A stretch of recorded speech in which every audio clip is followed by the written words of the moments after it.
இது வரைக்கும் உங்களோட ஸ்டாலின் முகாமில் இதுவரை பெறப்பட்ட மனுக்கள் கோரி குறித்து எந்த மனுக்கள் அதிகமாக வருது?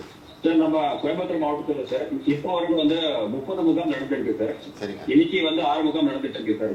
மகளிர் உரிமை தொகையை கேட்டு வந்துருக்கு சார். சரி. அது இல்லாம ஒரு 5,000 மனுக்கள் பட்டா மாற்றுதல் கேட்டு வந்திருக்கு சார். சரி. மகளிர் உரிமை தொகை அடுத்தது என்ன வருது? அடுத்து பட்டா தான் சார். பட்டா அப்ளிகேஷன் தான் சார். சரி. வர்ற பொதுமக்களுக்கு அடிப்படை வசதியெல்லாம் பண்ணி கொடுத்துருக்கீங்களா? பண்றாங்களா? பண்ணிருக்கா?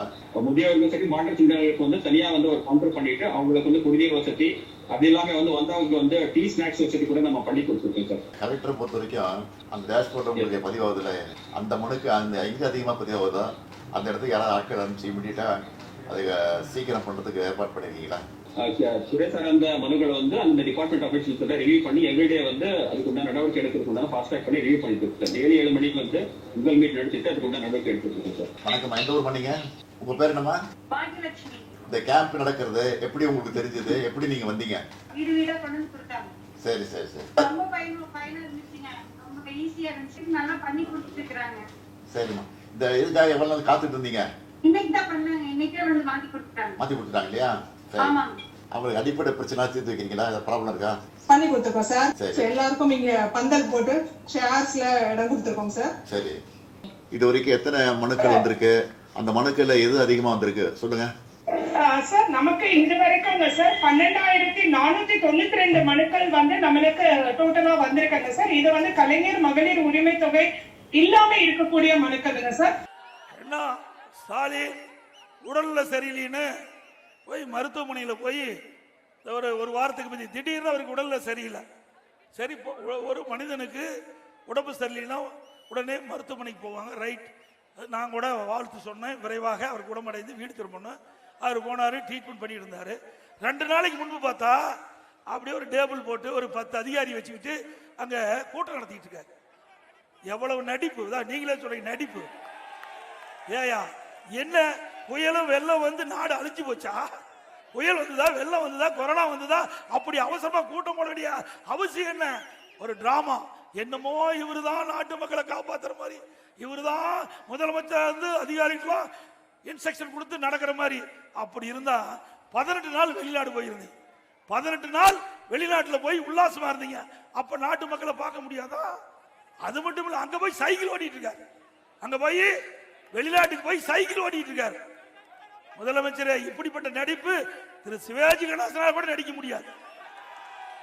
அவரே உங்களுடைய நடிப்பை கண்டா வியந்து போயிடுவார். அந்த அளவுக்கு நடிக்கிற முதலமைச்சர் இன்றைய முதலமைச்சர். அதே போல அண்ணா திமுக ஆட்சி இருக்கின்ற பொழுது பொன்மனச்செம்மல் புரட்சி தலைவர் எம்ஜிஆர் அவர்கள் ஏழை எளிய மக்களுக்கு பொங்கல் என்று விலையில்லா வேட்டி சேலை கொடுத்தாங்க. இந்த ஆட்சியில வேட்டியும் இல்ல சேலையும் இல்ல.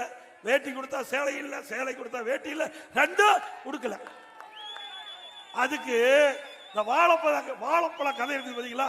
கவுண்டமணியும் செந்திலும் ஒரு வாழைப்பழத்துல வச்சுட்டு கதை சொல்லுவாங்க. அது மாதிரி இந்த ஆட்சியில இப்படி நடக்குது.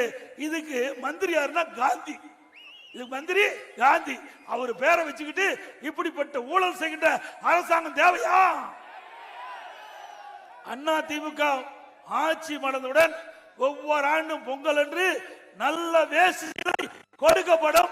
பொங்கல் என்று, தீபாவளி என்று பெண்களுக்கு அற்புதமான சேலை வழங்கப்படும். தீபாவளிக்கு அண்ணா திமுக ஆட்சி மலர்ந்த பிறகு பெண்களுக்கு எல்லாம் சேலை வழங்கப்படும்.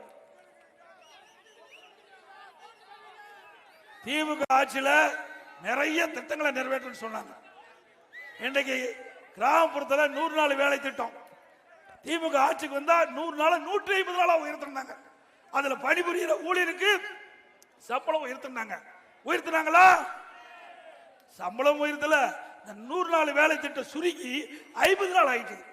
திமுக ஆட்சியில் 50 நாள் ஆயிடுச்சு. சரி, வேலை செய்தவர்களுக்காக ஊழியம் கிடைச்சதுன்னா ஊதியம் கிடைச்சது, அது கிடைக்கல. இப்படிப்பட்ட ஆட்சி தேவையா?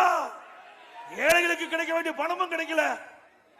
அது மட்டும் இல்ல, இன்றைக்கு திமுக ஆட்சிக்கு வந்தோடனே மாதந்தோறும் கேஸ் சிலிண்டருக்கு 100 ரூபாய் மானியம் கொடுக்குறாங்களா? இளைஞர்கள் மாணவர்கள் வங்கியில கடன் வாங்கினாங்க, கடன் ரத்து பண்ணாங்களா? நீட் தேர்வு திமுக ஆட்சிக்கு வந்த உடனே முதல் கையெழுத்து நீட் தேர்வு ரத்து பண்ணாங்களா? உதயநிதி ஸ்டாலின் சொல்றாரு, எங்களுக்கு நீட் தேர்வை ரத்து செய்வதற்கு ரகசியம் இருக்குன்னாரு. அந்த ரகசியத்தை போகாது வெளியிடு. 4 வருஷம் ஆகி போச்சு. மக்கள் எதிர்பார்க்கிறாங்க.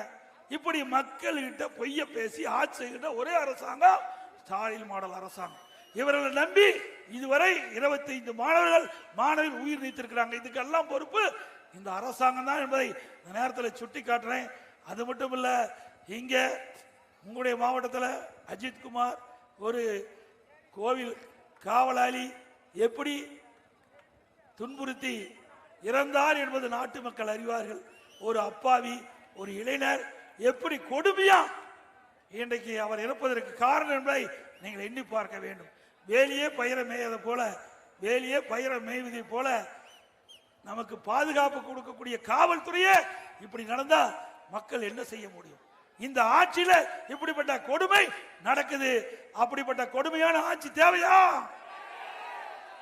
அதுவும் அண்ணா திமுக தலையிட்டு நாங்க குரல் கொடுத்து நம்முடைய சட்டப்பேரவை மாவட்ட செயலாளர் அவருக்கு போராட்டம் நடத்தி தான் வழக்கு போட்டாங்க. இல்லைன்னா அந்த வழக்கை மாத்தி இருப்பாங்க.